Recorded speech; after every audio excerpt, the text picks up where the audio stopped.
Hello, Garland Nixon here with Dr. Jim Kavanagh. All kind of craziness going on, tariffs, wars, and more wars, and just all manner of foolishness. And we're going to talk about it. Let's talk.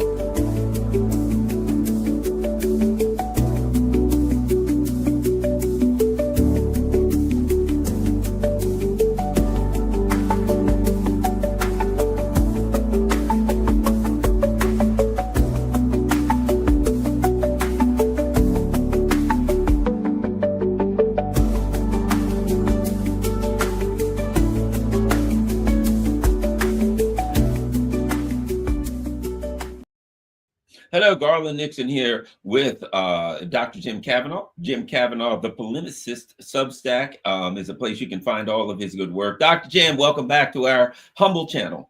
Yeah, thank you again for having me, Garland. Always a pleasure. You know, one thing's interesting, Jim, and that is that for some time, Americans have been, I don't use the word arrogant, maybe unwilling to admit a reality. We watch the Europeans, right? And we're like, these people are mad, right? They're like, oh, yes, we've got to go fight the Russians. And we're like, you got nothing. What are you talking about fighting the Russians? You have like no troops. You got no money. You're broke. Your people are restive. This is insanity. And we watch the Europeans from across the pond like these people have gone nuts, right?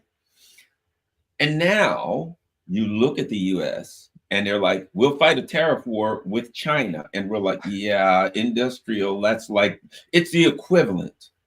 Having a tariff war with China, to me, is the equivalent of Great Britain saying they're going to have a military conflict with Russia. To me, that's the equivalent of delusion, because we don't have the industrial capacity and I'm like, we got to stop laughing at the Brits and the Europeans because our leadership is just as delusional, maybe when it comes to a few different things. Anyway, your thoughts, Jim? Well, yeah, I mean, look, Trump thinks he's responding to real problems that caused by globalization, that everybody was, I quote the famous Ross Perot, I can hear that giant sucking sound when he's talking about NAFTA. And the labor unions said it. Everybody has said this is going to cause jobs to go away.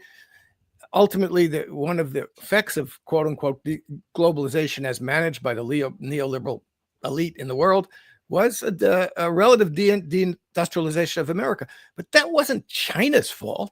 These were American capitalists who decided to move their production in order to take advantage of low labor costs. This was capitalism doing its thing, finding the best way to suck the wealth that's been created by labor into the pockets of a fewer and fewer people. Now, the Chinese, did they take advantage of it? Of course they took it. They took advantage of the capitalist, neoliberal, free trade social order that the United States insisted everybody in the world should follow, and did follow for 30, 40 years. And during those 40 years, China, developed incredibly, not just because, but they weren't cheating anybody. What they did also, which you see, there's a point. Yeah. So, okay, we should bring manufacturing back home, revive some kind of manufacturing economy in the United States. Tariffs alone aren't going to do that. And this stupid tariff policy, this kind of one size fits all algorithm that they put in to decide what tariffs to be on every country is just so stupid. And what we need is to rebuild the American economy on the basis of the production of real goods and services that help everybody in society, that raise the living standards and raise the general prosperity of society. And that's what China has done.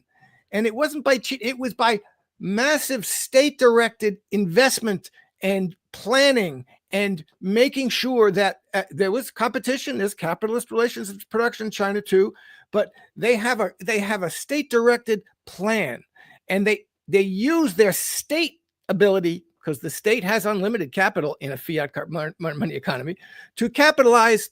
We'll build 10,000 miles of, or however many miles they have of a high-speed railroad. We'll turn this city and this province into a high-tech, industrialized, producing chips, producing the most.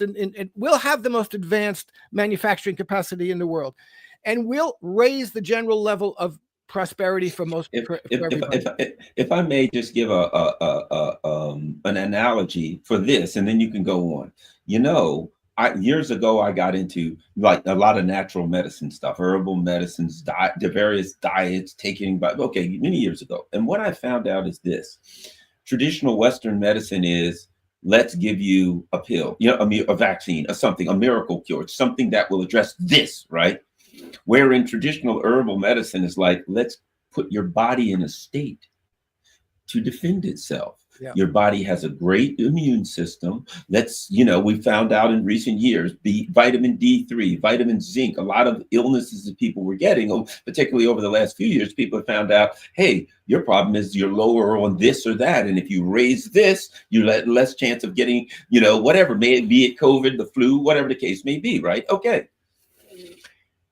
I think it's the same dynamic, because what you're saying to me is this: look, the United States wants reindustrialization. China wanted reindustrialization. Did we give them lots of labor? Yeah, but they said we got to have a infrastructure that can handle lots of power going to these factories. We got to have roads to move them on. We got to have ports. We have to have an educated populace. Even now, had China not done the investments in their infrastructure, in their people, they couldn't just stick factories in and have a bunch of uneducated people, no roads to move them on, no ports to move this stuff, no new bridges to go across places. Oh, we're going to mine this stuff in the mountains, but we got no trains to get it out of the mountains. So they built the foundation. The reason their industry is strong is there's a foundation under it. Right now, and I bring this up constantly. Okay, tomorrow, a magician can snap their fingers and all 90,000 factories, or however many it was, returned to the US, right? I live in the Washington, D.C., Baltimore area. You know what happens when it's 102 degrees and everybody turns on their air conditioners? Yeah. Brownouts. The infrastructure, electrical infrastructure, can't handle it. How are you going to put a bunch of factories in there and turn them all on at the same time to build widgets? You know what I'm saying? And then what's going to happen on our roads around that are packed? How are you going to move this stuff down? Our train tracks were made in the 1940s and 50s. See what I'm saying? So it's thinking, this magical thinking. All I got to do is this, and I can magically return industry that's going to have to buy the machines for these industries from China. Yeah. They're going to be 4 million% tariffs, and so they can't afford them. And then when they get finished, it's going to cost them $50 to make this product that China can make for $10. So even then, you're not going to be productive on the internet. I mean, you're not going to be competitive. They're not thinking this thing through, Jim. No, of course they're not. Look, as you say, it requires rebuilding infrastructure.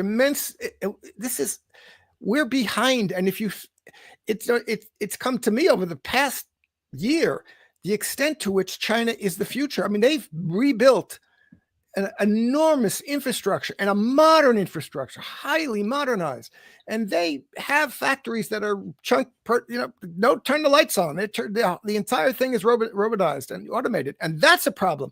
These are problems that we're going to have to face as a society that require, frankly, socialism, socialist policies and socialist attitudes. You don't just stick a tariff on. That's not going to solve the problem. You have the whole entire global, what you like about globalization or not. In fact, any component, any sophisticated product, and not just a sophisticated product in the world, contains elements and components that come from all around the world. And you can't get away from that now. And so you have to begin to deal with that in a way that isn't just looking for short-term profits. Not only did the American capitalists offshore manufacturing, but they turned American capitalism into asset stripping, into buying stuff up and with a lot of debt and asset stripping it and selling off the debt. So there's a whole structure of American capitalism that assets aren't going to solve. And in order to solve the problem, the serious problems that we're facing as a society, in terms of, we now have inequality that's worse than 1789 in France. Okay. So, this is a problem. This is what the social economy for people. You have a society in which people can't afford rent.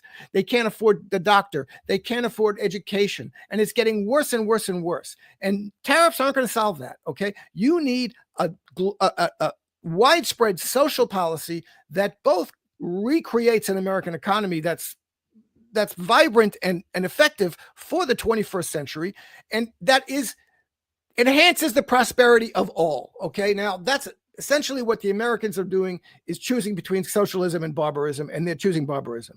And what Trump's solutions are to the 21st century problems of globalization are 19th century capitalism. Let's try some 19th century capitalist policies. At least look at a country that's growing, Russia, a country, right? Okay, they have the legacy of the Soviet Union. Again, I would argue that similar to China, Russia in a way is a mixed economy. You know what I mean? For this reason, the government is in control. Do they have a capitalist element, large capitalist element? Yeah, but the government makes the ultimate decisions on stuff. They control it. And what fuels the Russian economy? Two gigantic government companies, Rosneft and Gazprom, right? So instead of taxing me, if I'm a Russian citizen, to death to do whatever, they've got two gigantic government-owned companies, so that instead of Exxon pumping all the oil out of Pennsylvania, Texas, wherever, and using that money to buy back their own stocks and increase their dividends, Rosneft and Gazprom take all this money and they build stuff. Now, what have they done with military? They have nationalized pretty much their military industrial complex. So now they build everything it costs. You know what I mean? So they have a legacy to look at and say, you have to have some level of government control over things in order to even have a hope of, and let me add this. Here's the problem we have, Jim, even with our discussion, and it's important. We have an economic culture that is toxic, okay? So let's just say, for the sake of purpose, for the sake of argument, these cause money to flow into the hands of the people that own these companies, and there's an incentive for them to build something or other, whatever, right? Here's the problem in America: it's financialized. Every time you put money in the hand of the person who runs Boeing or whatever the hell the company is, they're going to take that money, they're going to buy back their stolen stock, and they're going to artificially inflate the value of their company so they get more dividends and they blah, blah, blah, more stock. And they're going to go out. What else do? They're going to find some other companies to buy up, and they're going to buy up 10 other companies. They're going to take out loans against those companies, bankrupt those companies, and keep the money. So even if Donald Trump's or whoever, the ruling elite, they're doing this, whoever it is, who cares? Even if there was a modicum of reality and effectiveness to this, the economic culture of financialization wouldn't make it work, because that's not what you do on Wall Street. That's not what you do anymore. Those days are over, Jim. Well, yeah, look, this has to go with the general notion that, money is a social tool to facilitate the production and distribution of real goods and services that will be beneficial to society. Okay. Now, in a capitalist society, all that production and of goods and services is the purpose of that production. The real social purpose of that production is subordinated to the private profit maximizing interests of private individuals and entities that capitalize the industries. Okay. So you have production for purpose subordinated to production for profit. And that's happened more and more that's why we have to control what happens with the money. The money should be a tool. Once you have a society in which the primary economic activity is using money to make more money, you have what every society that's done that has gone into free fall. That is the worst kind. You have to control. We have public banking. People shouldn't be paying 25% for anything. That should be illegal, and you should be illegal to buy. It was illegal to buy back your own stocks. I mean, there are a whole set of what we learned from the fact that letting capitalism run wild like this ends up with crisis. Capitalism produces crises. And we had a gigantic crisis called the Great Depression.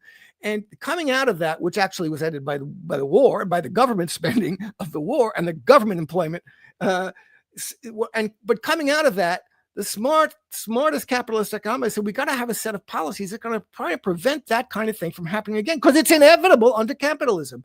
And what the neoliberals and Trump now is doing away with all of the guardrails that helped to prevent another Great Depression, but actually have helped to hide since 2008, 2009, since the financial crisis, what Michael Roberts calls the long depression that's been going on, and keep allowing American capitalists to end up to, do these financial games, financial speculation games, and do this stuff with, as you say, buying up countries and selling them off and taking loans. The story of what's happening to Joanne Fabrics now, which is a profitable company, but private equity companies buy things up and do these financial games, taking out a lot of debt on them and selling off the debt through the banks, like they did with the bad mortgage debt.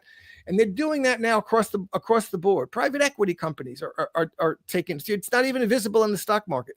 They don't have any public regulation, so it's extremely dangerous. But this is a degradation of the economy, of the post-World War II American capitalist economy that's been going on for 30, 40 years. And you're not going to turn it around by making Lesotho pay 50% tariffs. It's just ridiculous. That's not a policy. It's a joke, and it's a simplistic, simple-minded notion of what you can do to get industrialization back. But we're stuck in this, and it's a very, very bad game, because, as you say, and it's very important, the political education and the political consciousness of society has been terribly formed, absolutely terribly. Everybody's stuck in the Fox to MSNBC loop, and it's terrible, terrible, terrible. Well, the other thing is this, you can argue all kinds of things that will or won't happen based on your ideology. In America, there's an ideology that says, there's a lot of people that believe, yes, the free markets. Free markets are great, and they don't even understand the fact of the matter is the markets are not free. It's an absurd, a claim that the markets are free. The free markets are great, and that all we have to do is, this laissez-faire. In fact, in the 1920s, what did they call it? Laissez-faire capitalism, right? We're going to laissez-faire, leave everything alone. And of course, laissez-faire brought you 1929, right? If you leave everything alone and let the rich people do whatever they want to, somehow miraculously, they'll just do the right thing and everything will work out, right? I don't know how we get there, but that's supposed to work. And every single time it crashes. What happens in the 1990s? Clinton and the Republicans, Democrats and the Republicans, began unraveling the New Deal banking laws. And once they were able to do that, people just think about Glass-Steagall, but they were the whole time they were unraveling them. And what do you get? Of course, 2008. And now, as you said, the problem is we get simplistic answers. I remember in the 1980s, you might remember this. Back then, you had welfare. Remember that?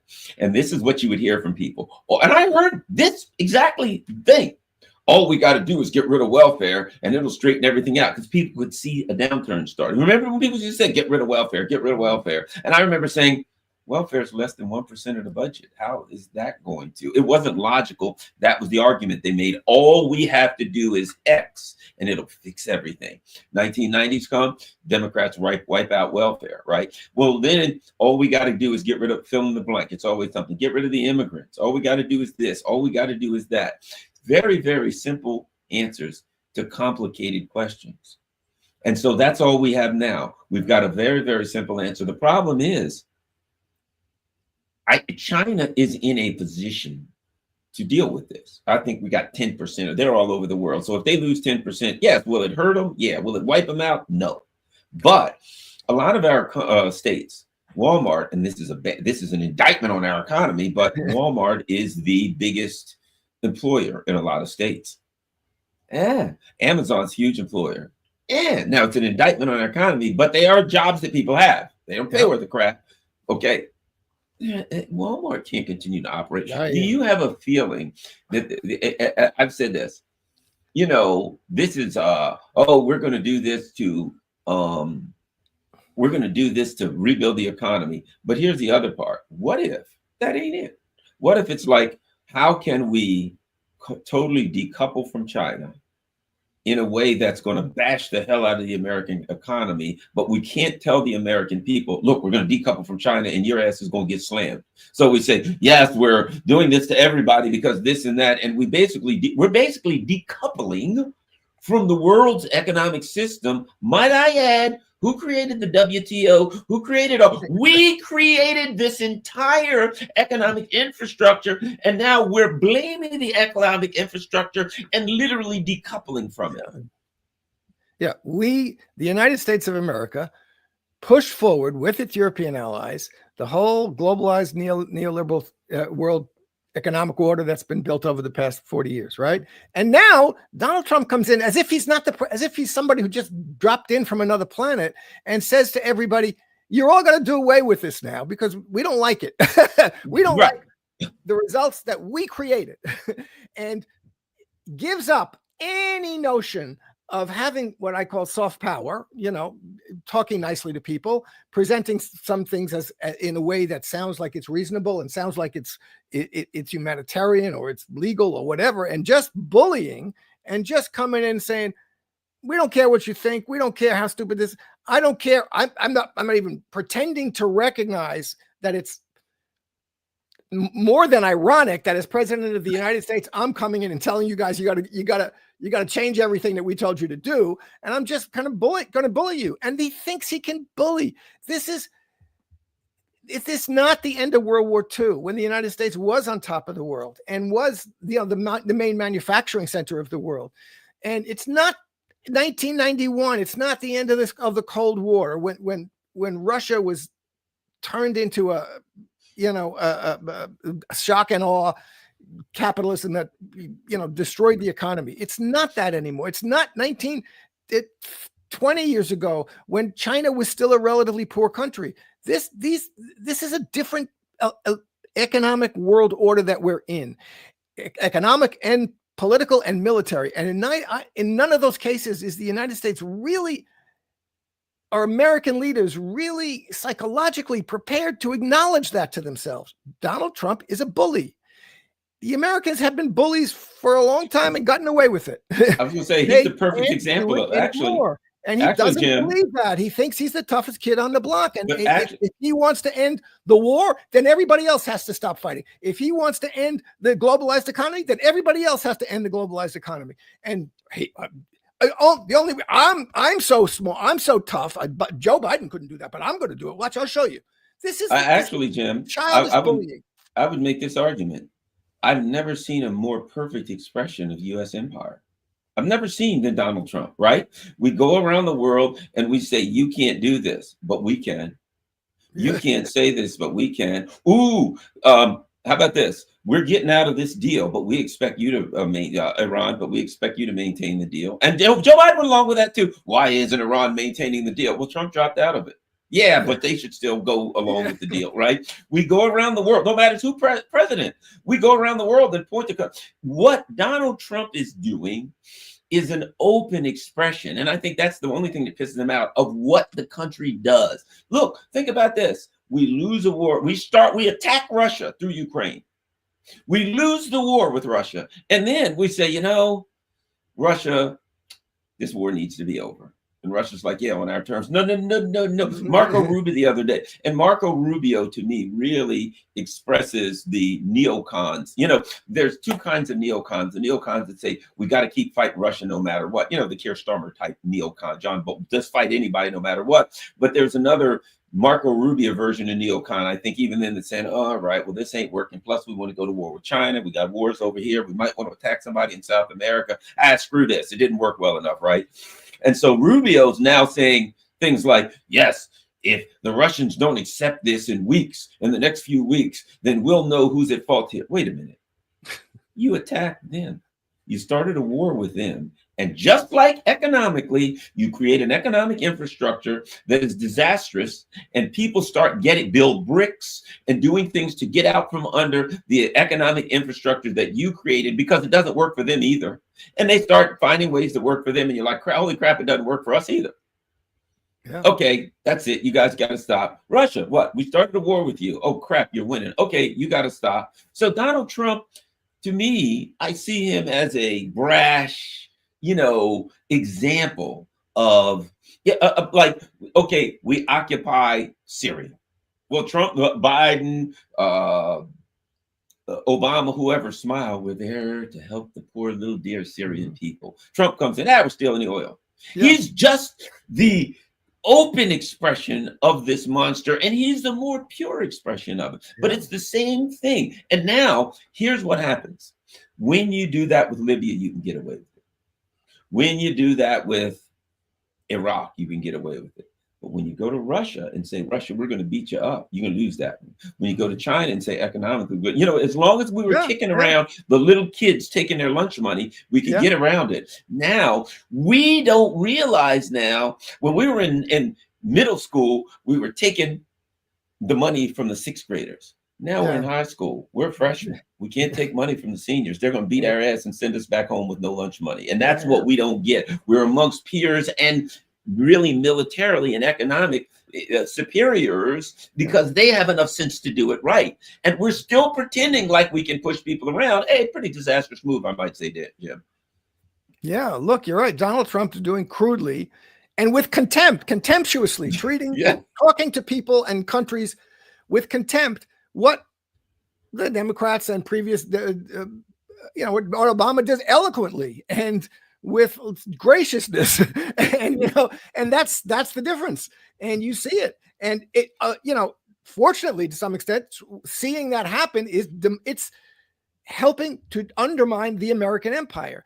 Soft power is real power. When it's combined with hard power, it's real power. When you just give up the soft power and depend on the hard power, you're losing power. And especially when you don't have as much hard power as you think you do, as you once did. So you're coming in. These kids weren't the kids that you were pushing around in middle school, as you're saying. They grew up, and they're not gonna back down. China isn't gonna. This economically. Really, it's hard to, to overstate, even for me. I mean, over the past year, I've come to learn, because they don't demonstrate that to you in mass media, how powerful economically China is, what they have done, and it is light years ahead of us, and we depend on it in so many ways that we can't even, people just have no clue about, and. So the idea that you're going to intimidate China into backing off, or what? China, I think, has maybe 20% of people think it's a big export economy. It's really like 25% of their economy is export. And some percentage of that is to the United States. And guess what? They have other things, and they have resources, and they have manpower, and they have, as you say, an educated population. And so we think we're punishing everybody else in the world. What we're doing, what Trump is doing, is further isolating the United States and self-punishing, and he doesn't even realize it. And it's going to come as the shock is going to be felt by the American people, and I think by American capitalists, who are not going to like what's going on. And that's going to be, those are the ones who are going to be the first ones to come after Trump. And if they'll get some courage, but the long-term problem, the thing that makes me so frustrated is that, the American people and the political consciousness doesn't make it easy. It makes it very hard for people to see the way out of this. Anything that would be the way out of it. They're going to jump back to the Democrats, who are going to, have, as the Republicans had correct criticism of the Democrats are going to have correct criticism of the Republicans. And the political, this is the real problem, that the political, ideological, social controls of American society, and they are controls, makes it very difficult, nearly impossible for a political movement to develop which has another kind of perspective, that would be actually helpful. And we're stuck in that, and it's very, very depressing, because Trump's administration is going to do a lot of damage, and it won't all be undone. And again, we overestimate the extent to which things like the Constitution and the courts and the Congress, these institutions were created. The Constitution is not, the democratic thing that people think it is, and there are laws on the books. The Supreme Court just, validating this Alien Enemies Act from 1790, whatever, that law is on the books. It's been on the books. And so he can do that. The Korematsu law, the law that Roosevelt used to detain and put Japanese into concentration camps, that was approved by the Korematsu decision by the Supreme Court. That's on the books. So there are things here that the executive can do, and that he can play with and push his power to the limit. And some of the limits haven't been explored, and he's going to have the ability to do some things. And when the Democrats come in, they're not giving you health care. They're not giving you a $20 an hour minimum wage. They're not going to control interest rates. They're not going to give you housing and health care guarantees. This is what we need to do. They're not going to end foreign wars. They're certainly not going to end support for Zionism, which is, nothing has destroyed the standing of America in the world more than its support for Zionism, which is demonstrated itself to be the enemy of humanity, and to be a fascistic, racist exceptionalism that, is slaughtering people deliberately en masse for the sake of driving them out. And the Americans, again, Donald Trump is crudely and contemptuously saying, yeah, I'll come in and I'll take over Gaza. We'll do this for you. Whereas, Obama and Clinton and Biden, they and Blinken, et cetera, they did it behind the screen of, we're really concerned for the Palestinians. We're going to give the same bombs and the same rockets to Israel to kill them. And we're not going to stop the Israelis from doing anything they want, but we're going to talk nice about it. So that's the difference. And and everybody sees this now. The United States empire has exposed itself, as you say, in every way. To take that, to run with that also, look, the U.S. was like, yes, we're going to compete with Russia and China in Africa. We're going to compete with Russia. There's all of these important blah, blah, blah, right? One of the things, and I'll add the Democratic Party to that, because the Republicans don't even try to pretend like they're, balanced when it comes to Zionism in Israel. The Democrats claim some moral high ground when it comes to everything.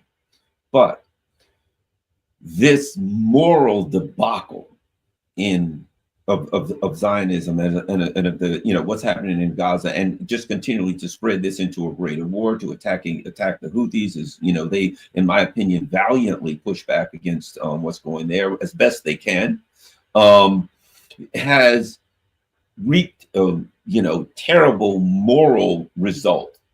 Any thoughts of the global South? Oh, we'll go over there and make friends. Remember, Biden was going over to global. Oh, yes, we're going to make friends. We're going to build a railroad or something in Ghana. The bull crap that they were doing, performative stuff, like we could compete with China. If you remember, Biden was coming up with this $550 million or $1 billion, whatever they were claiming that they were going to get with the Europeans. Remember that? Don't remember the exact number. And they were saying, we're going to go to Africa and build all this infrastructure. We'll compete with China, blah, blah, blah, right?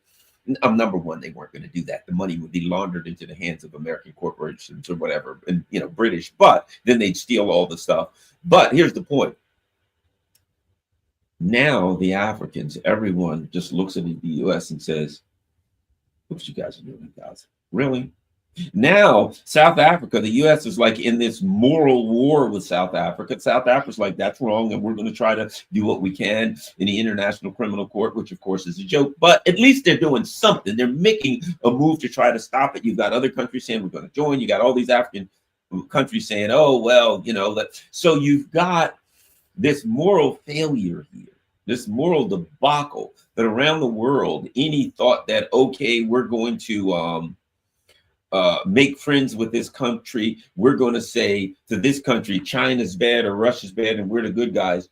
What Zionism has done is exposed the world to look and say, well, crap, you did it in Indonesia, you did it in Vietnam, you did, you know, and on and on and on and on. You guys have, don't tell us you've changed. You haven't changed.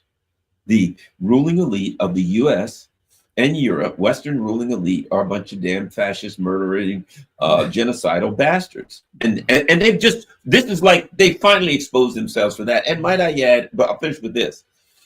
There's a lot of people in America. The Democrats think they can just scream, oh, Trump's bad. If you look at the numbers, their numbers ain't coming back.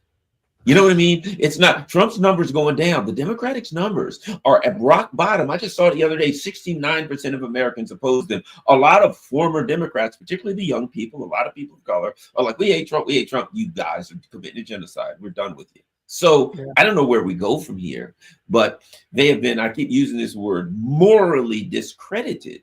And I don't know what happens as a result of that here, but it creates massive instability. And this idea that we can reindustrialize, there's a lot of countries that won't buy a damn thing from us if we did make it. They'd be like, oh, yeah, right. We ain't buying that crap. What do you think? Muslim countries are going to buy stuff from us? I don't think so. Well, they may. A lot of them are bought off. But yeah, definitely. This is the American empire, the aura of virtue that people like Obama, you know, generated around the American empire. People like John F. Kennedy, people like, you know, this notion that, you know, we're the city on the hill, we're the most advanced, we're a democracy, we're, you know, we stand for human rights and international. That is gone. Okay. I don't see how anybody can put any pretense of that, including the Democrats. Once you support, as Biden did, completely what the Israelis are doing in Gaza, and which is what the Israelis did in 1948 in order to establish the Jewish supremacist state of Israel and the Zionist project, which the Americans have been supporting for 80 years. Everybody realizes now that was done as if that was a good thing, as if this was a wonderful thing to be supporting the establishment of a Jewish state in the middle. No, it wasn't. It was a vicious colonial enterprise that was premised and made possible by, in 1946 to 48, the killing and expelling of 80% of the population. What you're watching now is what happened then, and that's what made possible the establishment of the state of Israel. And it's been pursued at a slower pace, at a gradual pace, but every once in a while with an eruption of sudden and massive violence. And this is the end story of that. Israel is saying, and Zionism is saying, we're going to finish. We're finished pretending that there's an aura of virtue about us. We're just going to accuse everybody who's against us of being evil, anti-Semitic, but we're going to go be the most cruel, sadistic, fascist force that I think any of us have seen in our lives, any living person, besides maybe my 97-year-old father-in-law, but equal or surpassing. I have no hesitation saying this because it's out in the open. You know, when the Allies liberated concentration camps and brought the townspeople in from around to see what was going on, they were ashamed. They were trying, we didn't know this was happening. Nobody in Israel can say that, and nobody in the Western world can say that. The Israelis are saying, we know what we're doing, and we're doing it. We know we're slaughtering children and doctors and teachers and journalists, and we're doing it deliberately. So this is something that's horrifying. And, you know, again, the country, and it's not just the United States, is completely and 100% involved in this. It makes it happen. It's impossible to do without the Americans. They could put a stop to it when they wanted, and they're going full force with it, and even getting ahead of them. So, you know, this has destroyed any aura of virtue that the American and the Western project as a whole, because as you say, the European countries are doing this. It is absolutely 100% clear that if these were what they do not consider the Palestinian people and Palestinian children to be fully human, to be as fully human as they consider the rightful, you know, the fully human Jewish settlers who are coming from Western countries. So, you know, this is racism, you know, in the largest sense of the word. It's ethno-supremacism of a horrible kind. And you can't pretend that it is. I mean, they can, and they do. They just ignore it.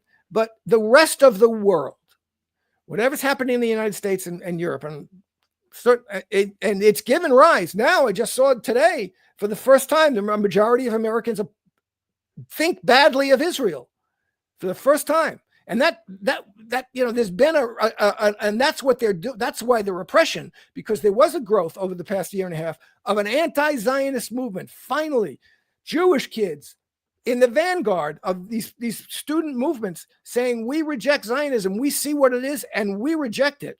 This is an anti-Zionist movement that I had despaired that we'd ever see, and it came about because what Israel has done, and what the United States and Israel have done, not because some outside force came in and ginned this up. This is that people seeing and realizing what Israel has done, but they are now, and they're going full on. They want to stop this. They want to try and stop and reverse the development of an anti-Zionist political movement. That's why they're going to deport the whole. We're going to get rid of criminal immigrants has become, we're going to get rid of anybody who's pro-Zionism. And that's the program of the Trump administration. And they've turned the censorship and anti-free speech gone much further from, we're going to attack people who misinform you. We're going to attack people, and we're going to criminalize people. We're going to censor people. We're going to take away, we're going to control universities so that they cannot have people who speak up in favor of the Palestinian people, because that's supporting terrorism. So supporting terrorism is the new excuse for not only censorship, but criminalization of disinformation. It's the new misinformation. It's the new misinformation. Oh, I'm sorry, Garland Nixon, you've been suspended from Facebook for 60 days for misinformation, disinformation. I literally had a picture of some Ukrainian soldiers with Nazi iconography, around them and things like that, iconography around them. And back when the special military operation started, and Facebook suspended me for 90 days and all this other stuff for misinformation, disinformation, malinformation, all of the above, right? This is an excuse to say we don't want you here, because you're saying things that the government doesn't allow. And the Trump administration came in, oh, that's terrible. All they meant was this. They're doing it for stuff that we're okay with. With the Trump people were like, we're okay if it's like COVID, you could talk about that. If it's whatever, something that we like Ukraine, you should be able to talk about that. We don't want to be in that anyway. Now, people, Israel, well, we agree with the Democrats 100%. And in fact, the Democrats didn't go nearly far enough. When it comes to that, there are no holds barred. We'll take you out. It is, when I look at these things that were going on with the Democrats first, what is it? It is an acknowledgement by the ruling elite that they have contempt for the intellectual capacity of the working class and regular people, right? You do not have the right to question us intellectually, philosophically, or regarding any of our policies. You have no right to question us. And if you question us, we'll just relabel it. It doesn't matter what we call it. Anti-Semitism, it doesn't matter. It's the same thing. The Trump administration is doing exactly the same thing the Biden administration. I saw this, and we've discussed that 60 Minutes did that thing in Germany where they were grabbing people, arresting people in the first thing in the morning because they, quote, insulted somebody online. Recently, the British, I forgot, 13,000 people or something that they have arrested, and some sent to jail, some fined because they said something online that the government doesn't like, right? And we're all aghast at that. But look what's happening right here. As of yet, we haven't been as heavy-handed with Americans, that natural born Americans. Still, Americans are getting deported. But my point is, the foundation of this is what? The ruling elite says, the littles, you people, you better keep your mouth shut. And when we give you a narrative, you better repeat it. You better not question it. It is contempt by the ruling elite. And Donald Trump, people think that a guy who's like a billionaire or whatever, born with all this money, and brings in like the so-called richest man in the world, that somehow they're going to stand, they don't represent the ruling elite. This censorship, to me, censorship against the voices of the people is the ultimate expression of the ruling elite and their contempt for the regular persons. Your thoughts? Yeah, they're protecting, as you say, the narratives that are important to them and the causes. that are important to them, the things that are happening in the world. Look, the Zionist cause is accepted by the American elite across the board, from Trump to Nancy Pelosi saying, if the Capitol that I'm sitting in burned down to that tomorrow, we'd still be standing with the Israelis. That's more important to us. And,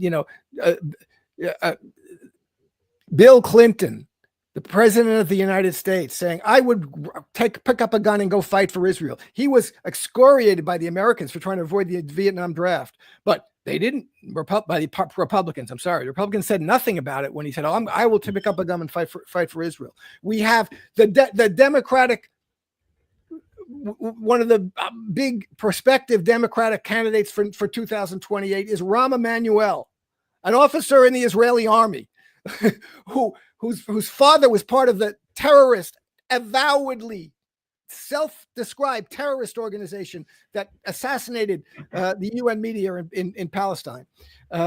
So it's nothing. And he was this guy became the chief of staff of the president of the United States. Oh, how about this? He was run out of Chicago as the mayor. Nobody had batted an eye about that. Can you imagine the chief of staff? If someone who had been in the French army, was devoted to France the way that Rahm Emanuel was devoted to Israel, had tried to become chief of staff of the American, but they would have, the Senate would have been up in arms. What are you talking about? This guy's not, his loyalty isn't to America. So, we have a Zionist country, and it's embedded since 48. There's been tremendous amount of cultural work that's worked on the American people to make them feel like Zionism is a good thing, and it's really good that we support it. It means we're not anti-Semitic. That's exactly what it is, and therefore we congratulate ourselves for supporting it. And this is now over, I hope, and I think it is. And people are fighting against that. But this is what the Trump administration and the Democrats want to protect. Chuck Schumer said, my job is to keep the left on the side of Israel. And to a certain extent, that's Bernie Sanders' job too. That is, don't let people wander away and understand that you can't be anti-racist and Zionist. You can't be anti-war and Zionist. You can't be in favor of free speech and Zionist. You can't be America first and Zionist. These are incompatible things. And they're trying to keep the American people from thinking that way. And they're going to do it with repression, with the repression of the federal government that's going to come in from Pam Bondi and Kash Patel and all of them. All of them. They're all Tulsi Gabbard, you name it. They're doing it now. They're spending all their time and they're announcing it. Kash Patel, Pam Bondi, I'm here to save Israel. I'm here to protect Zionism. They're announcing it. And they're now deporting people who've done nothing, absolutely nothing, but speak up on behalf of the Palestinian people, and they're deporting them. Sometimes a year ago. Decades they're deporting them. Sometimes a year ago. Some to Americans. Yep. Some of the people that you wrote an article a year ago. Yep. A year ago that was mildly critical of Israel. That where you went out of your way to make sure that you didn't say anything over the top, and they read it. Oh, you wrote something critical of Israel. But see, part of that is as you know, is the chilling effect. Exactly. Not only do they want to go, see, people are like, they went after somebody who wrote an article, an article a year ago that was approved by everybody that sat there. Nobody said a word, and they sat there for a year, and they came in and slammed them. Exactly why they did it. Yep. Exactly why they did it. What they want to do is take somebody for something minor and blow it up and crush them. That way, everybody around looks at it and says, "Oh my God!" I better be careful. I had when I was in law enforcement, we had a new superintendent, and he and I were really good friends. And he knew the game. He was a real slick guy, right? He was really funny. He was really a kind of easygoing, nice guy. But he always says, "I know how cops think." You know what I mean? And you gotta. So he came in and he roared and he read. Let me tell you something. I'm laying down the rules here. I'm the Pope. I'm the general. If just one person, I'm just hoping and praying, and here's my rules. And if one person violates my rules, I hope one of you guys violate my rules. I will crush you so hard that nobody will ever dream of it again. Everybody's like, oh my God. His buddy, Bob Davis was his assistant. And I'd be in the office and he'd go, just a minute, Garland. He'd open the door. God damn it, Davis, get in here right now. I'm sick of this crap. Bob Davis would come and he closed the door and says, hey, grab a cup of coffee.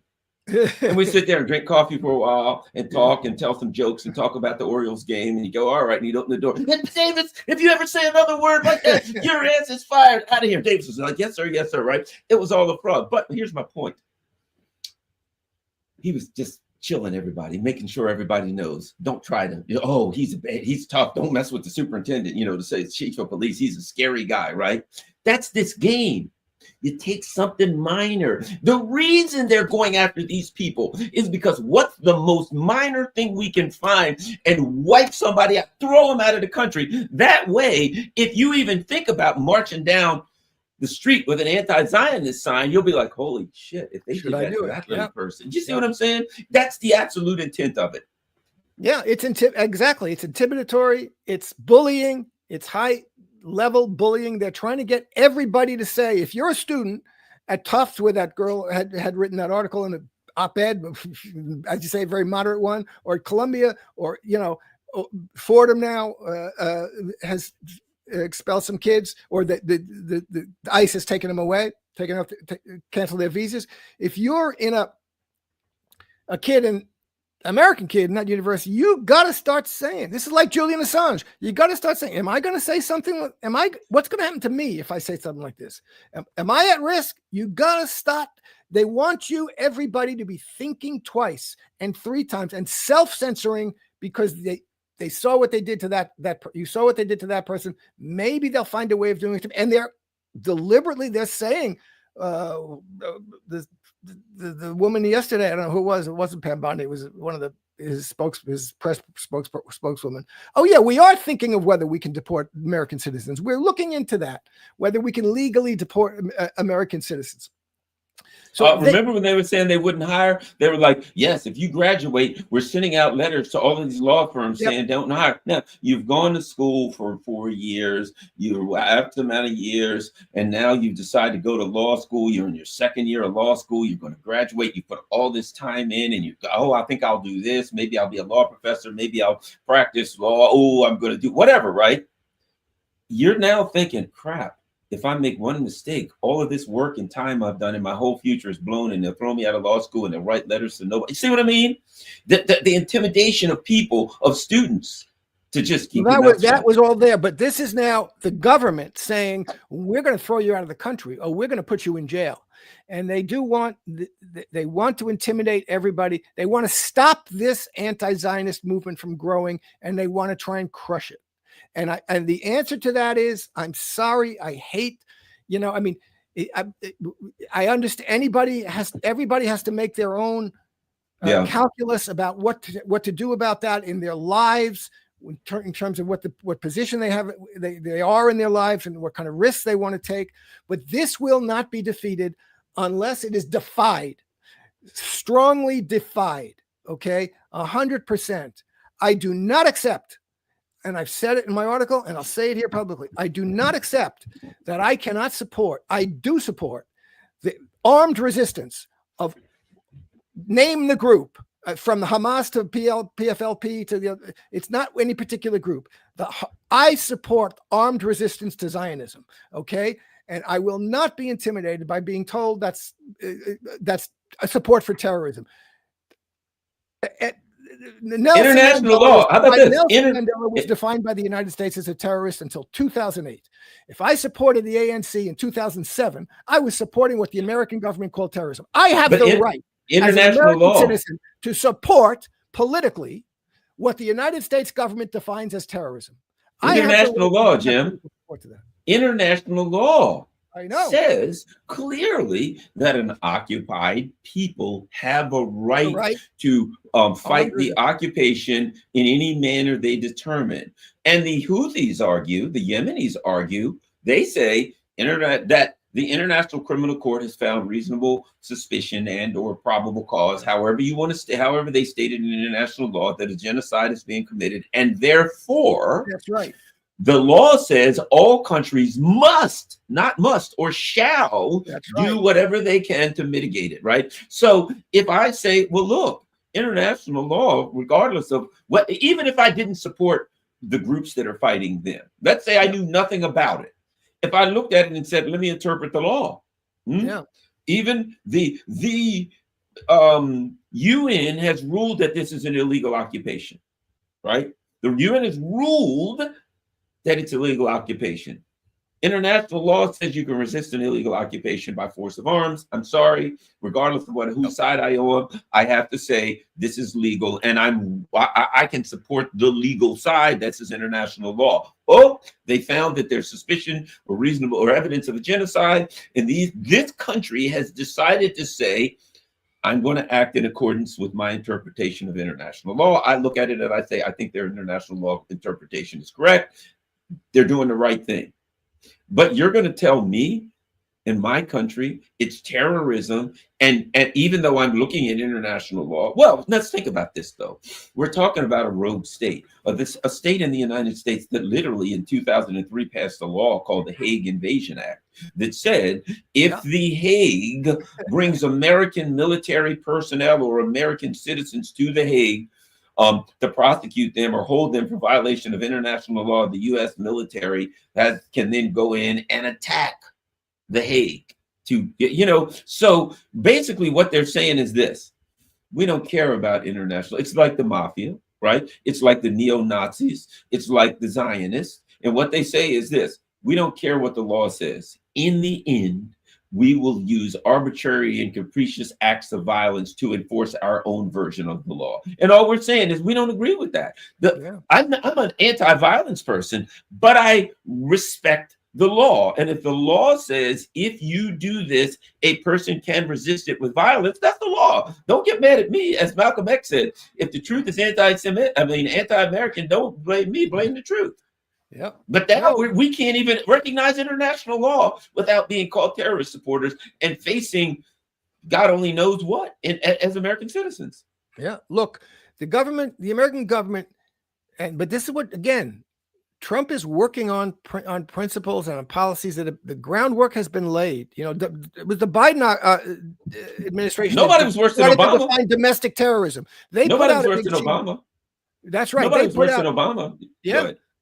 But in terms of domestic terror, the term domestic terrorism as a kind of policy framework for the American police organizations, FBI, et cetera, was formalized in the Biden administration. I remember the list of things that count for domestic terrorism were the most asinine, ecological, things, et cetera. Anything they said. Being anti-capitalist in some way.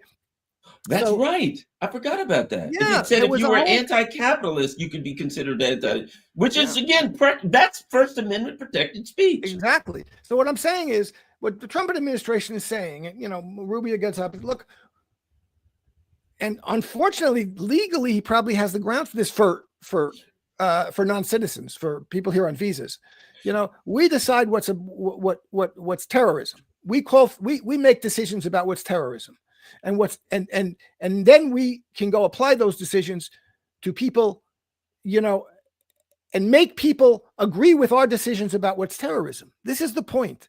Nobody has to agree. No American they can say, we define what's a terrorist organization, and we will punish you for materially supporting that terrorist organization, for sending them guns or money or whatever. That's arguably a position they can take.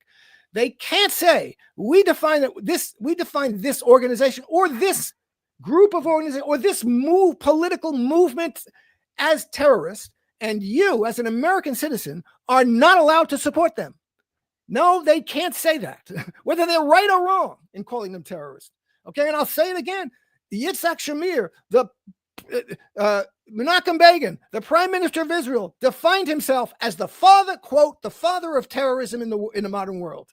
Yitzhak Shamir, who was the Prime Minister of Israel, wrote an article called "Terror," in which he said terrorism is not anathema to Jewish values or ethics, and terrorism is something that we have to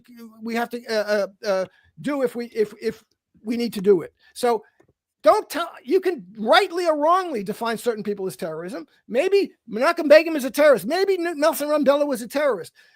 I can support them politically. I can say I support their cause and I support their fight in relation to the people they're fighting against, in relation to the white South African apartheid regime.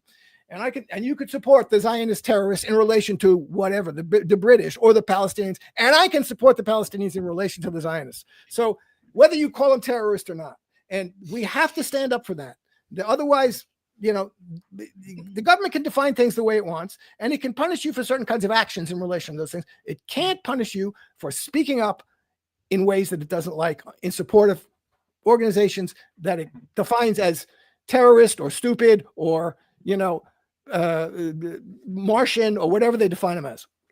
Well, here's an example, just something to make people not trust me. So when I was in law enforcement, I started, in the early 2000s after 9/11, they started doing all of this terrorist stuff, and they assigned me. I started working for the governor's office, and I was taking the lead in Maryland and all these put on the special task force for terrorist stuff. So we started getting all of this training regarding terrorism, right? One of the training that I got was on VBIEDs, vehicle-borne improvised explosive devices, car bombs, just to show everybody. And the guy that taught us was a retired CIA guy, right? So nobody trusts me. I'm a CIA operative, obviously, because I learned from car bombs. But we had to read this book called Buddha's Wagon, A Brief History of the Car Bomb. And when you read that, they go on to say, Mike Davis traces its worldwide use and development, the car bomb, in the process exposing the role of state intelligence agencies, particularly those of the United States, Israel, India, and Pakistan, in globalizing errors. So basically, what you end up finding out is the car bomb came from Zionist terrorist group. But where it started was, the reason they called it Buddha's Wagon, a guy whose last name was Buddha, back in like the 18 somethings or whatever, or 1910, I remember, I forgot what year it was.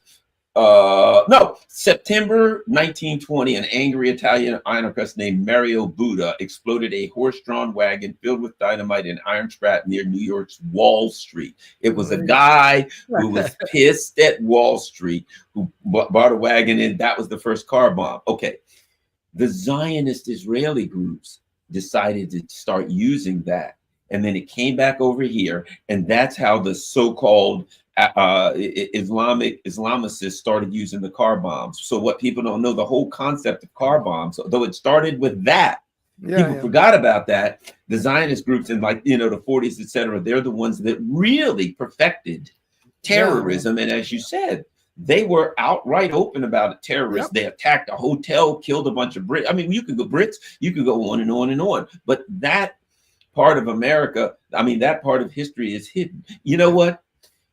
I always say this: if Americans knew the history, if they knew about the CIA being in Ukraine since the 40s and 50s, the MI6 there, pumping up to and supporting these neo-Nazis, building that to go against, you know what I mean? So one of the things about our ruling elite is they have to hide and dumb down reality to people. I was talking to a woman, diehard Democrat, and I was saying to her, well, look, the U.S. overthrew the government of Ukraine in 2014, and she had this horrified look on her face, and she was going, you know what I mean? It was a look that says, no, don't say that. That was from everything I believe. No, oh my God, no, back you feed. You know what I mean? This delusional. And now I look, to be honest, I'm a former Democrat, okay? So I'll say this about the Democratic Party, both parties are horrible. The level of delusion, the level of it's just both of them are this, but I'll address the Democratic Party for a moment or two from you.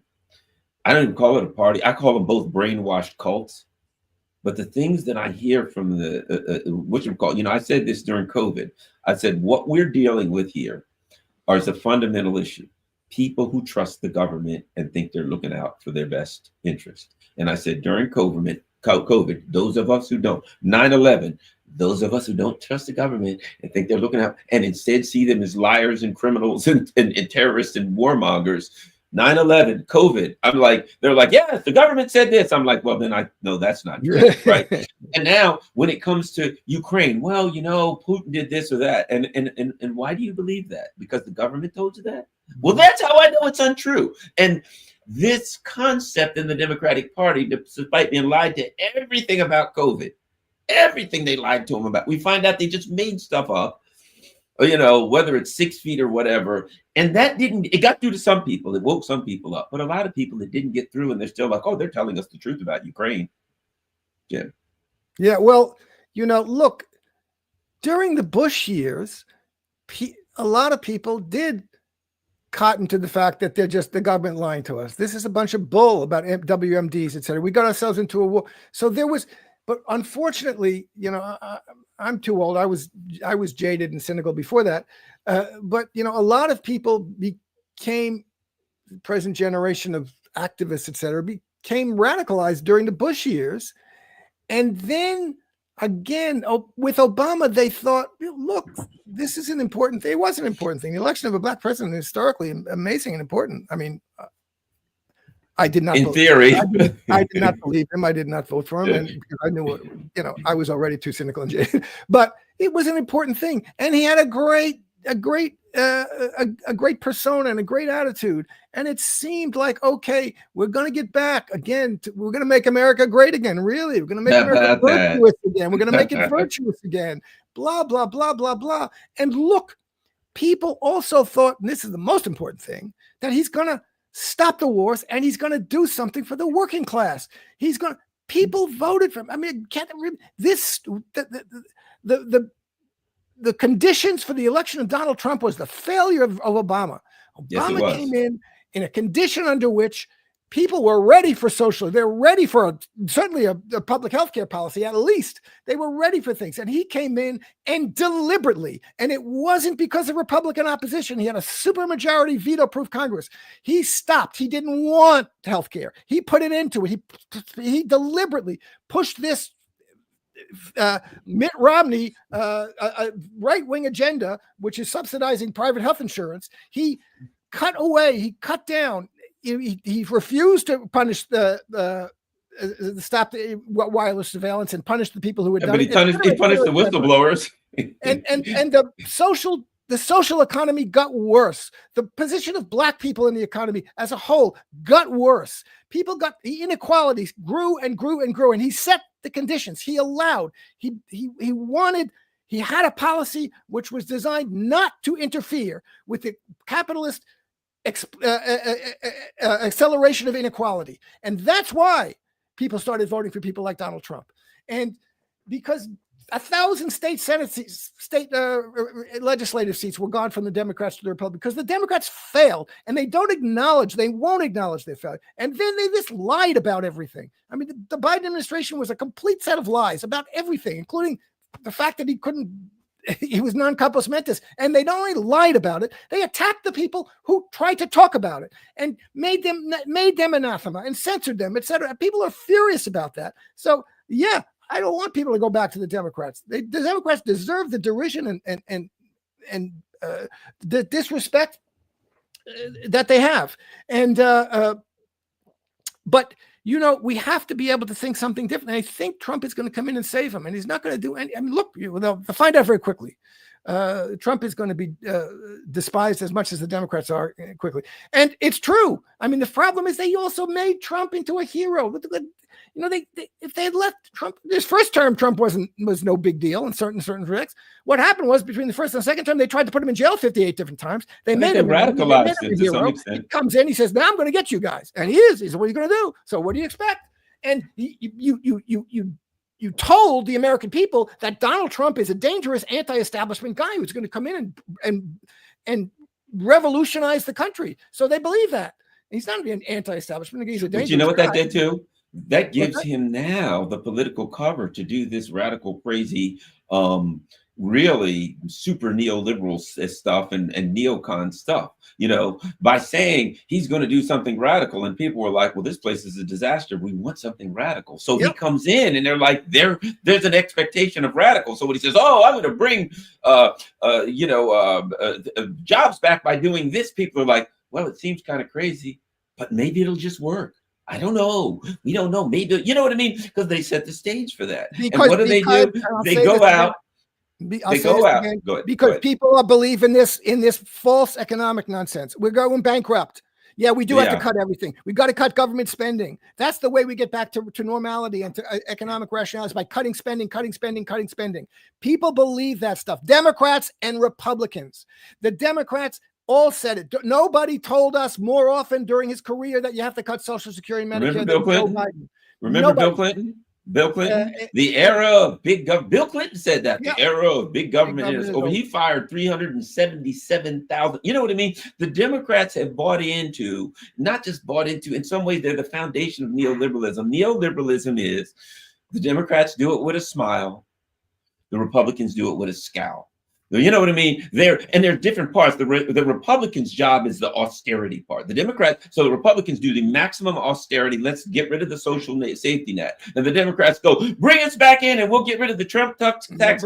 They don't do it. Bring us back in and we'll get rid of the... They'll do a little. They'll do a little back. Remember this? Bring us back in. We'll get rid of the Bush tax cuts. Trump signs them. Obama signs them into permanency. When elect me, he had to sign it. He could have just. They were going to expire. Yep. He didn't have to do nothing. Remember, they used the term fiscal cliff. Bring me in. I'm Joe Biden, and I'll get rid of the Trump tax cuts. You're going to get rid of the Trump tax cuts? Well, because that's their side of the game. You play this side of the neoliberal street. The Republicans say play that side of the neoliberal street. We'll all come together for Zionism. We'll all come. Trump, remember this. I'm thinking about an 8%. I want Peter Hegseth to tell me how we can get rid of 8% of the Pentagon budget every year for the next 4 years. Oh, Trump's going to get rid of 32%. What did they say? We're increasing it by $133 trillion. More that we got to lay all these people off. Workers. We got to lay off federal workers. Why? It's too expensive. We can't. And I kept saying, I don't care how much they save for federal workers. They will spend more than that in their increase to the federal government. So now you're laying off the ma and pa who put their kids through school and buy a home and a car and a minivan or whatever the hell. They just do normal stuff. That money is going out of the government's hands into working families. I don't care what you think of what they're doing or not, but it's going out into the economy. They're buying big screen TVs and things like that. You take that money and what do you do now? That money will now be spent on the military industrial complex. And as you know, military hardware is inherently inflationary. When you build a bomb, you can either store it or blow it up. That's it. When ma and pa get that money and they go down, they're buying soccer balls, which are going to wear out. They're putting gas in their car. They're going to vacation in Disney World. They're doing things where the money goes into the economy and recirculates. But no, Trump, it was just lies all the way down, just like Biden. Remember Biden? Oh, we're going to do a public option. We're going to do increased minimum wage. We're going to free college. The same exact thing from both parties. They both play their side of the street. It's good cop, bad cop. Now it's bad cop, worse cop. Exactly. It's Zionist cop, genocidal cop. Hey, well, Jim, we're just about out of time. Tell everybody where they can find all your stuff again. Okay, best place to find me is at the Polemicist, my Polemicist Substack, at the Substack, Jim Kavanagh's Substack. I'll have everything up there, my videos and my articles, and Twitter at the Polemicist _. All right, follow me. Please like and visit my Substack. Subscribe for free. Everything I post everything for free. Although paid subscribers get advance notice, advanced access, and I'm happy to have as many subscribers as I can. So if you like what you hear, come over and subscribe to my Substack. Awesome. Everything you guys see everything going across the bottom there. Follow me over there at Substack, Rockfin, and Rumble, and Telegram. And if you can afford to donate, that's certainly appreciated. Even if you can't, that doesn't matter. Share this on all your social media platforms. That's what's important. Thanks a lot. We're out. Bye-bye.